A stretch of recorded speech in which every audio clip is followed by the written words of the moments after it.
see 3 excellent sets and 3 aces. Ivy, first of all, congratulations. Nabawian nyo ang Philips Gold. In-expect nyo ba na makuha tong game na to in 4 sets?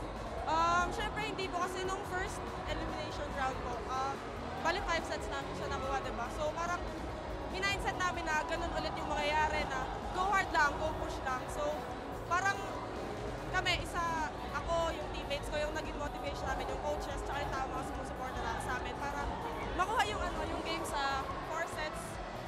Pinaghirapan din naman namin yun kahit diba? Ivy, yung third set nakuha ng Philips at nilamangan kayo ng malaki, di ba? And ano ba ang sinabi ni Coach o paano nyo nakuha ulit yung kumpiyansa nyo? Ano lang, parang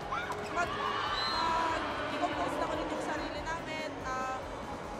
Parang wag na isipin yon. Tapos na yun nangyari na yon. So, back to zero ulit, kumbaga. Kumbaga, first set ulit yon, go push lang ulit. Yan.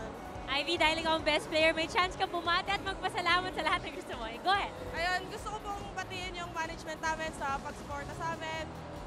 Yung buong Photon family, thank you po sa pag-support sa team namin. And yung family ko sa Batangas, yung family ng mga teammates ko kung saan silang province. Thank you po. Hello sa family ko sa Batangas, nanay ko, tatay ko, kuya ko, and si Sakura. And si Ate Din. Hello, Ate Din. Alright, congratulations, Ivy.